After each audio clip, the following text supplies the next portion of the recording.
तो हेलो दोस्तों, good morning. कैसे हैं आप सभी दोस्तों? आज मैं लेकर के आ गया हूँ आपके लिए एक इंटरेस्टिंग सा क्वेश्चन, जो कि मैंने समझा कि ये ज़रूरी है और ये होना भी चाहिए। तो आप अभी देखेंगे, आप सभी के लिए बहुत इंपॉर्टेंट होने वाला है। जितने भी जो लॉ पढ़ रहे हैं उनके लिए भी, जो लॉ नहीं पढ़ रहे हैं उनके लिए भी, ठीक है। देखिए, क्वेश्चन है कि अधिवक्ता की पोशाक, ड्रेस ऑफ एडवोकेट। देखिए, क्वेश्चन है कि एक वकील की पोशाक क्या होनी चाहिए, उसकी ड्रेस क्या होनी चाहिए, कैसा ड्रेसअप होना चाहिए, ठीक है। तो ये इंपॉर्टेंट क्वेश्चन है। चलिए तो देखते हैं कैसी होनी चाहिए एक अधिवक्ता की पोशाक। देखिए, ये क्वेश्चन मैं इसलिए नज़रिए से आपको नहीं बता रहा हूँ कि आपको ये एग्जाम में आएगा, ठीक है। मुझे नहीं पता है, अभी सकता है नहीं भी, लेकिन हमें ये पता होना चाहिए सभी को कि एक पूरी यूनिफॉर्म जो होती है वो अधिवक्ता की क्या होती है, ठीक है दोस्तों। चलिए स्टार्ट करते हैं। देखिए, अधिवक्ता अधिनियम 1961 की धारा 49 के 6 एवं नियमावली में उच्चतम न्यायालय, उच्च न्यायालयों, अधीनस्थ न्यायालयों, अधिकरणों अथवा प्राधिकरणों के समक्ष उपस्थित होने वाले अधिवक्ताओं के लिए गणवेश मतलब कि वर्दी या पोशाक का प्रावधान किया गया है, विधिक तरीके से है, ठीक है। क्या है? नंबर 1 है पुरुषों का और आगे पढ़ेंगे महिलाओं का। तो सबसे पहले देखते हैं पुरुषों का। देखिए, पुरुष अधिवक्ता को निम्नलिखित पोशाक पहनना पड़ेगा। पड़ेगा का मतलब समझ रहे हो, मजबूरी है भैया, पहनना पड़ेगा, ठीक है। पड़ेगा जिस सेंटेंस में आ जाए तो उसका मतलब समझना कि वो पहनना पड़ेगा का मतलब पहनना पड़ेगा, चाहे तुम्हें पसंद आए या ना आए, तुम्हें कलर पसंद हो या ना हो, कुछ भी कंडीशन हो उसमें नहीं है, यही तुम्हें पहनना पड़ेगा।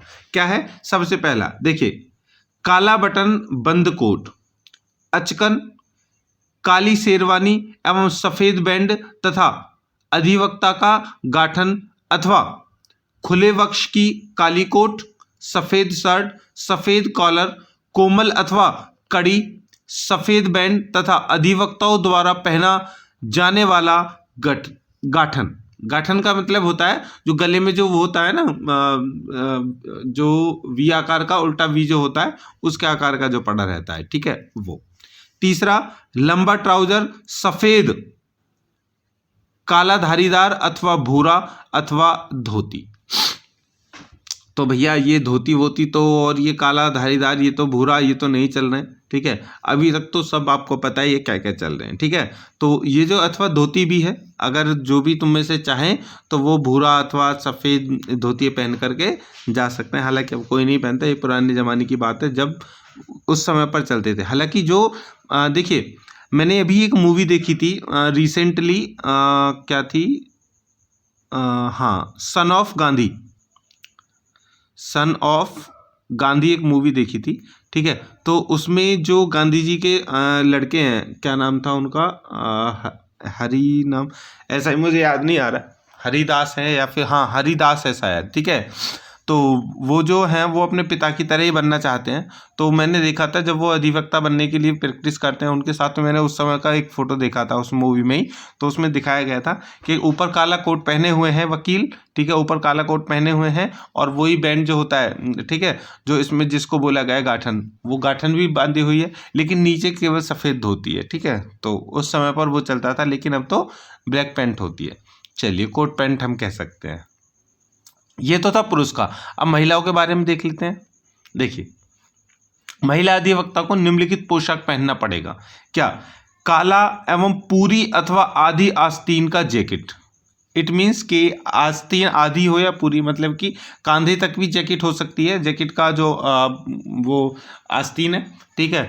और उसके बाद अथवा ब्लाउज, सफ़ेद कॉलर, मृदु अथवा कड़ी सफ़ेद बैंड और अधिवक्ता का गाउन अथवा सफ़ेद ब्लाउज कॉलर सहित अथवा बिना कॉलर का तथा सफ़ेद बैंड एवं काला खुले वक्ष स्थल वाला कोट अथवा साड़ी अथवा लंबा स्कर्ट, काला सफ़ेद अथवा किसी भी मध्यम रंग का बिना किसी छीट अथवा डिज़ाइन का, अथवा पंजाबी पोशाक, चूड़ीदार कुर्ता अथवा सलवार कुर्ता दुपट्टा सहित अथवा दुपट्टा रहित अथवा काले रंग का, ठीक है दोस्तों। तो ये महिलाओं के थे। आगे है, बशर्ते कि अधिवक्ता का गाउन पहनना उच्चतम न्यायालय अथवा उच्चतम न्यायालय के सिवाय ऐच्छिक होगा। इट मीन्स कि जब देखिए, जो गाउन है ठीक है। जो आप देखते हैं ना गाउन एक पूरा ऊपर से नीचे तक बुर्का टाइप में होता है, ठीक है, ऊपर से और नीचे तक सारे पीछे बुर्का टाइप में होता है, तो उसको गाउन बोला जाता है। उच्चतम न्यायालय और उच्च न्यायालय, ठीक है, इन दोनों कोर्ट के अलावा तुम पहनो या ना पहनो ये तुम्हारी इच्छा है, लेकिन यहाँ पर प्रेजेंट होने के लिए आपको पहनना पड़ेगा, ठीक है, ये महिलाओं के लिए, ठीक है दोस्तों।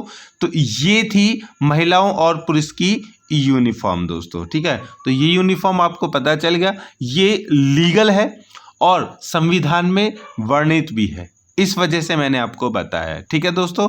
चलिए, तो वीडियो कैसी लगी हमें कमेंट करके ज़रूर बताएं, ठीक है, और हमें ये भी बताएं कि आगे हमें इस तरह से और कौन से नए नए टॉपिक हैं जो आपको नहीं पता है, उनको हमें कमेंट करके बताएं, हम उन पर वीडियो बना देंगे, ठीक है दोस्तों। मिलते हैं नेक्स्ट वीडियो के साथ, तब तक के लिए रोचक जानकारी का लुत्फ उठाइए, मिलते हैं, बाय बाय।